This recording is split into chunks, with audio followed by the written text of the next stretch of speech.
After several days at the reception battalion, we all thought arriving at our basic training company would be fun. But we quickly realized our work was just beginning.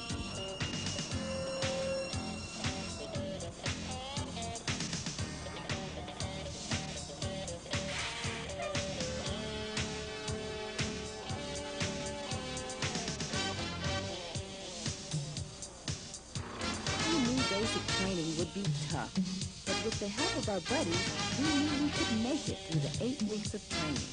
18, 17, 16.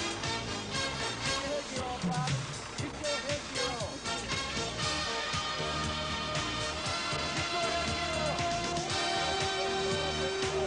your headgear on. We wondered if the drill sergeants were for real.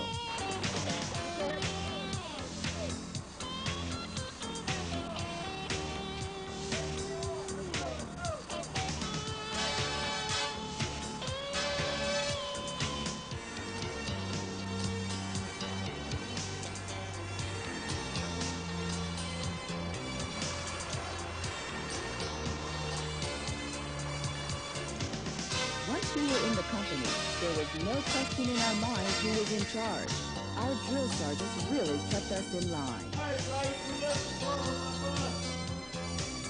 Our whole world for the next 8 weeks was our company area.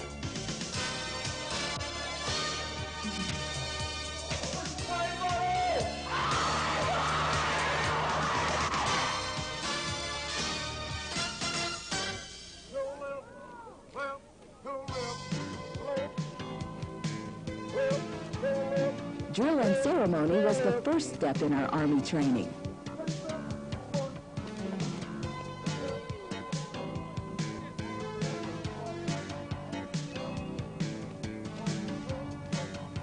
It taught us the basics of marching, saluting, and movements with the M16 rifle.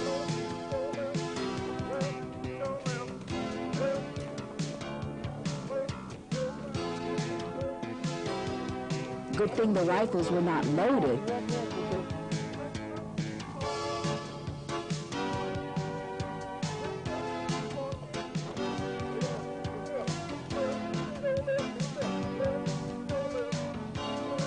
Right face, left face, and about face were movements we could do without thinking after many hours of practice.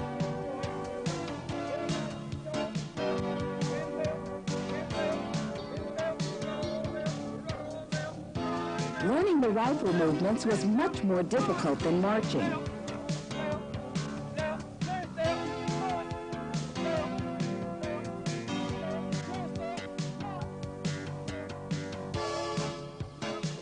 At first, we thought we had 2 left feet because our drill sergeant was always yelling, "Your other left."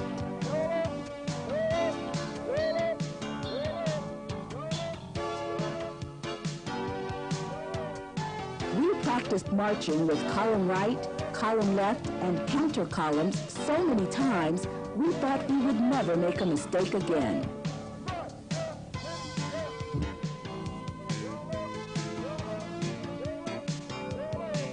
We started to feel more like soldiers all the time.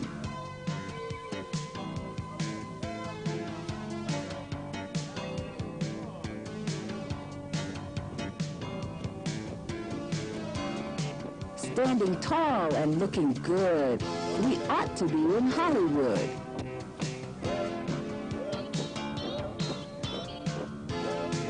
With our days starting at 4:30 in the morning, we now understand what the TV commercial meant when it said, "The Army gets more done before 9 a.m. than most people do in a day."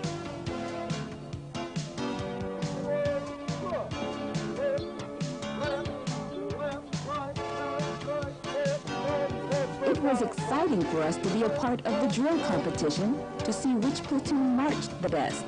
We just knew our platoon would win.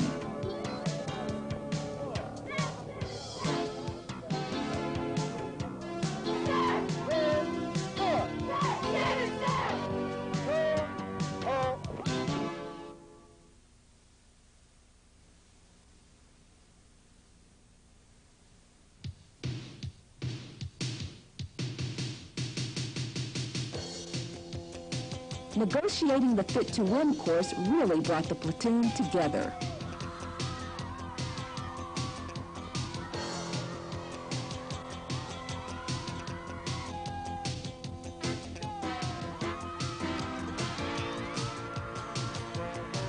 We tried our best to run the 400-meter course in record time.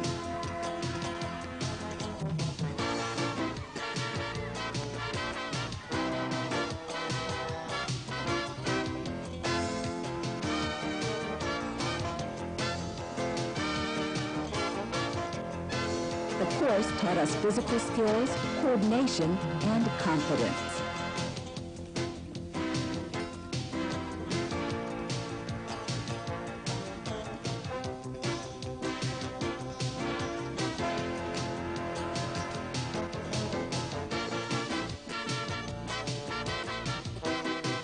We learned quickly how to overcome the many obstacles on the course: low crawl, under wires, climbing, high step, and cliff jumping.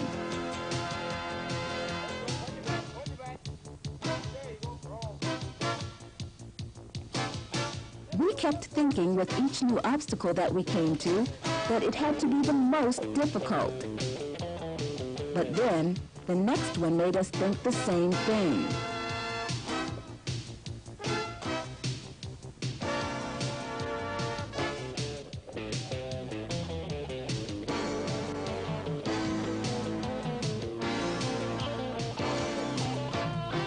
Each obstacle presented a new challenge, but the course was exciting.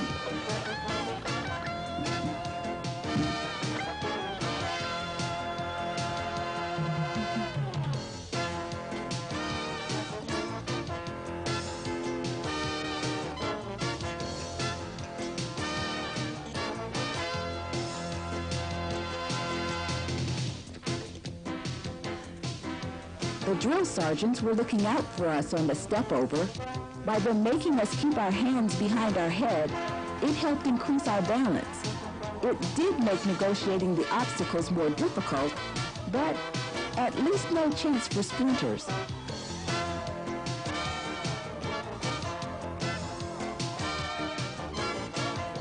We were all exhausted after Fit to Win. The 20-obstacle course tested our endurance and strength.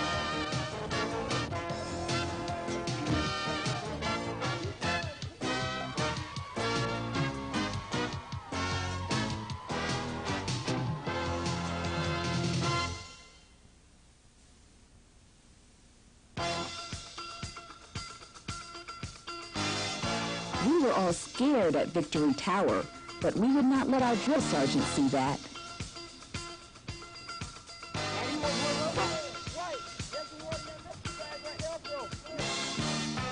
Victory Tower was a new experience for all of us. The feeling of actually being on the tower is just something that cannot be put into words.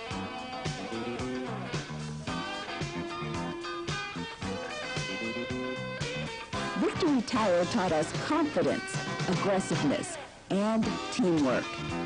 We negotiated up a 3-rope bridge that was 25 feet above the ground. Then slid down a 1-rope bridge, climbed up again on a 2-rope bridge, and climbed back down on a cargo net.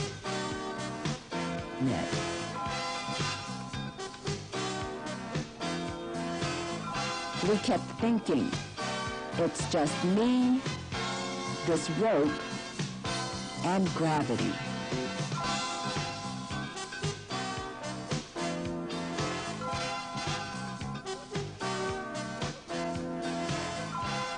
With each step, we were getting closer to the finish. We were anxious to be through with this event.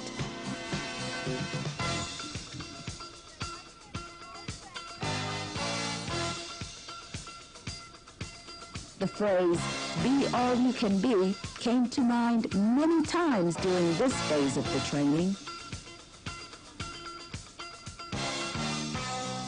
Once we got the feel of the ropes and balancing, it really was not too bad. And the safety nets helped to eliminate many of the fears.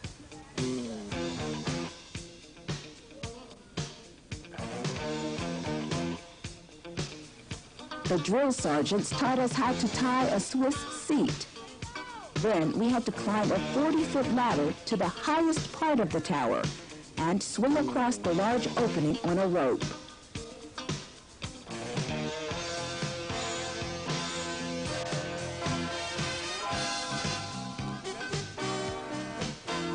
Going up the tower was easy.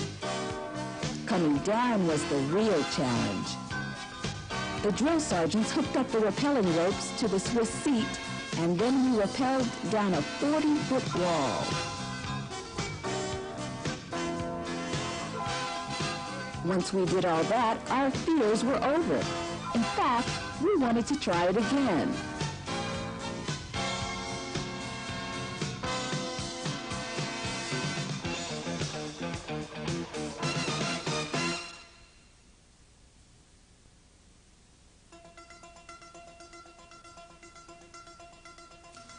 The gas chamber taught us the effects of chemical warfare by using CS gas.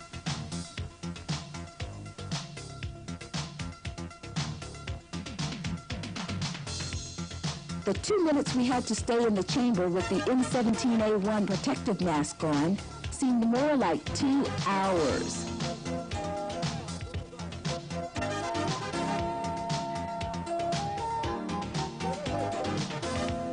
Once the seal on the protective mask was broken, we really felt the full effects of the CS gas.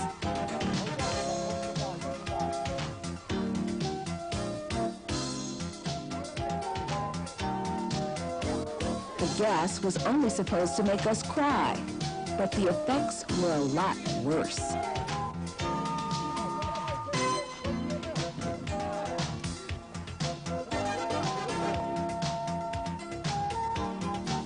It was okay going in, but then we had to come out. We were glad we only had to go through this once in basic training.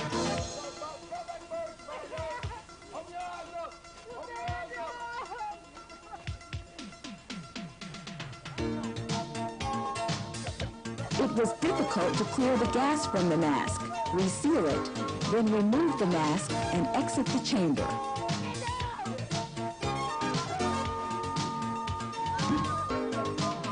Even the drill sergeants in the area could feel the effect of the gas when the chamber doors opened.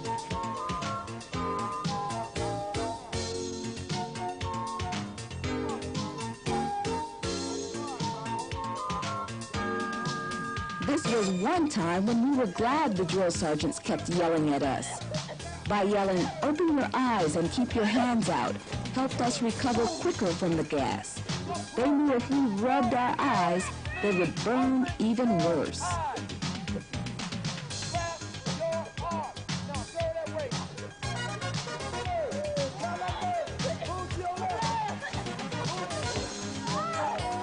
Even with all the instructions we received, it was hard to imagine what the full effect of the gas would be.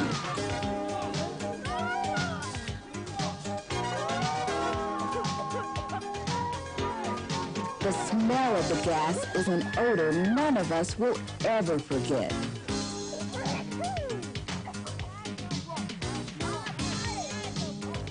Those soldiers waiting on the outside of the chamber laughed at those coming out, but their turn was yet to come.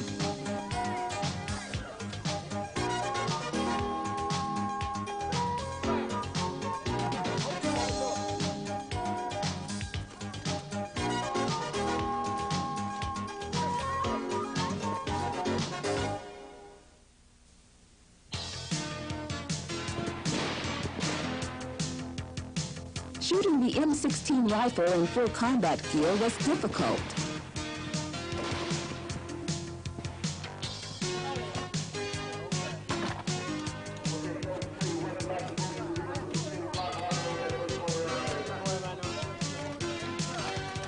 Record fire made all the practicing we did with the rifles worthwhile.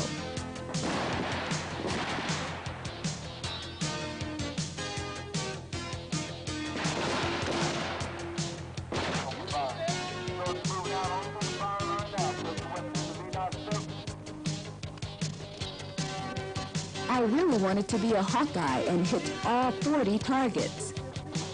To be classified as an expert shooter, we had to hit between 36 and 40 targets. A sharpshooter hits between 30 and 35 targets, and a marksman hits between 23 and 29 targets.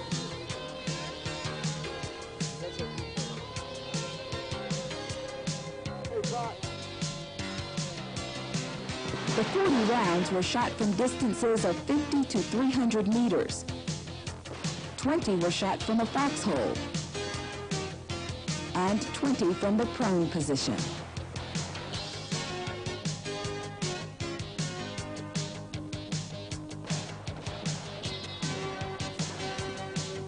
We had to remember, breathe, relax, aim, center mass, then squeeze the trigger.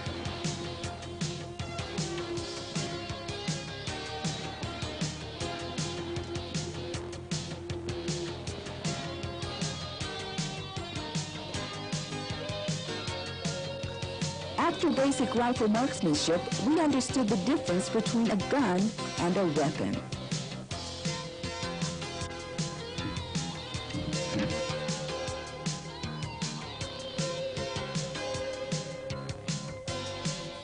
We all hoped our weapons would not jam on qualification day.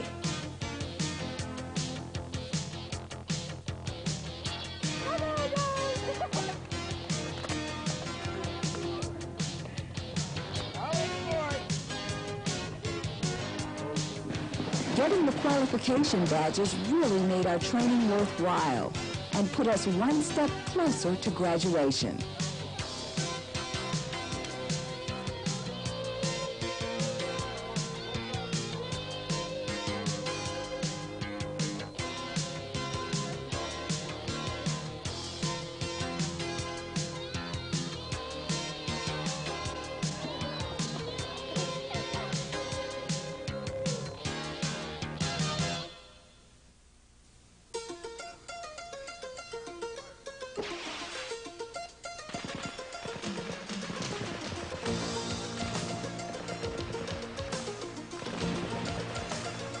The night infiltration course was spectacular.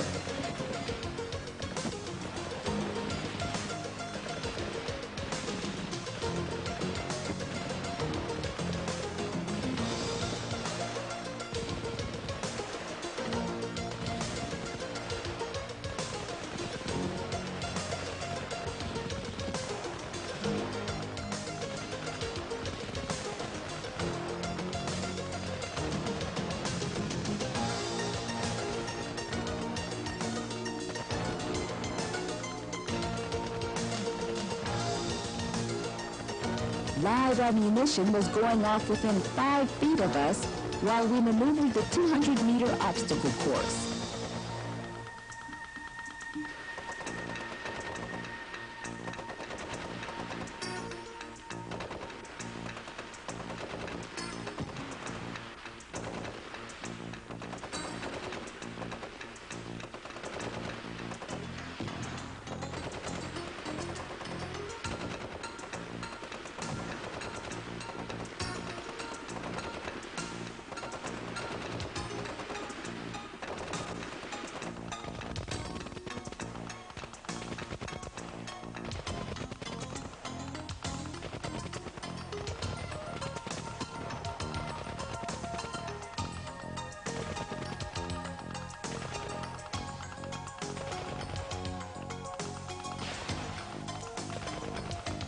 Crawling over and under logs and wire at night was different from any training we had experienced before.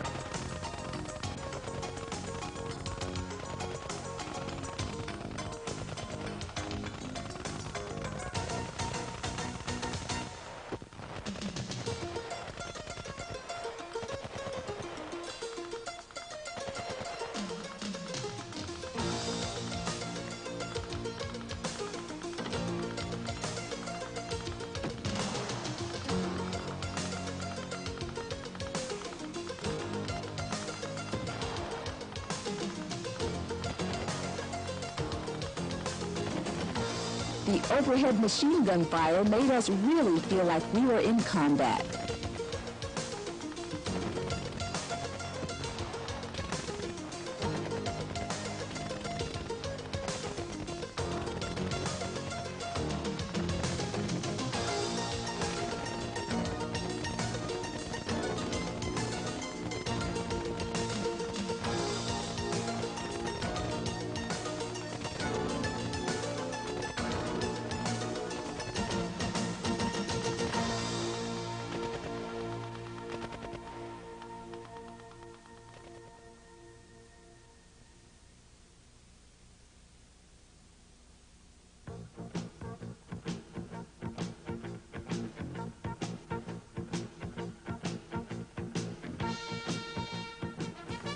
The Super Bowl tested all of the common task skills we learned in our 7 weeks of basic training.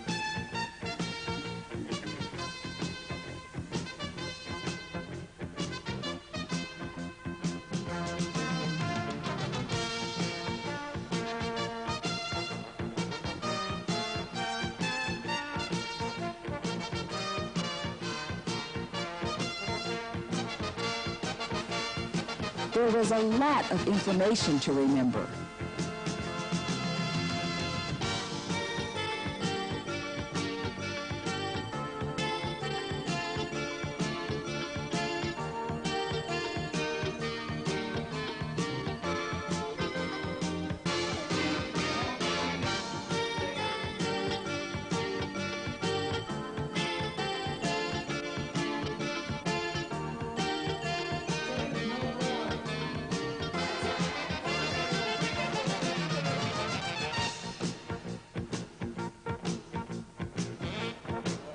We really had to work hard to remember how to do the training in sequence.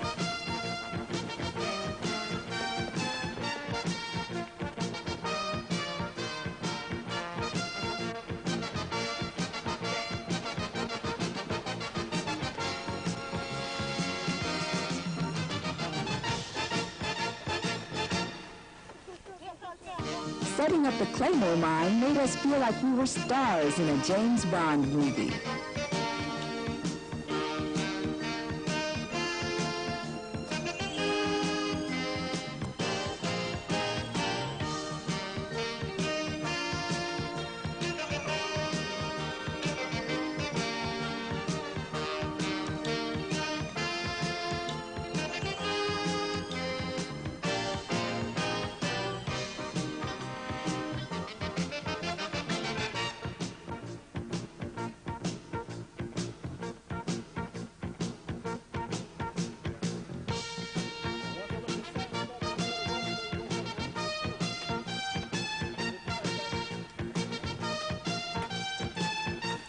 After passing the Super Bowl, we knew we were being all that we can be.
A code of conduct and chivalry of those who guard this beloved land. An ideal so noble that it arouses a sense of pride and yet humility. An expression of the ethics of the American man at arms.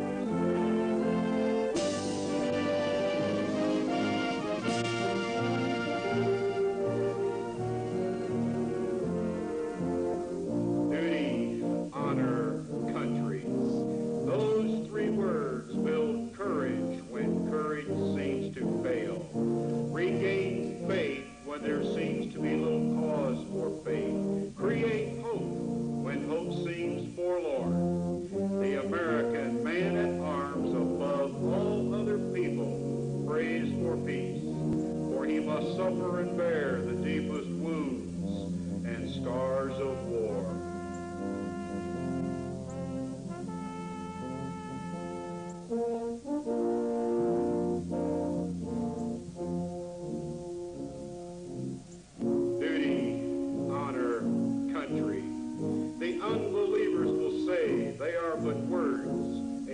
market for a flamboyant phrase.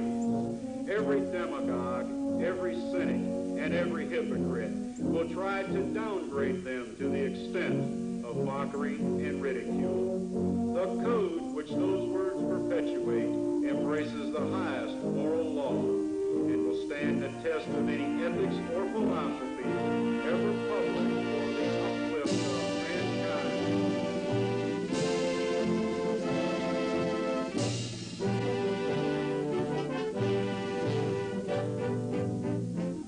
Around 1,000 campfires on 100 battlefields, listening for the witching melody of faint bugles blowing reveille. Far off drums beating the long roll. This is the story of the American man-at-arms. His name and fame are the birthright of every American citizen. In his youth and strength, his love and loyalty, he gave all that mortality can give. He has never failed us. Were he to do so, a million ghosts in olive drab, in brown khaki, in blue and gray, would rise from their white crosses, thundering those magic words.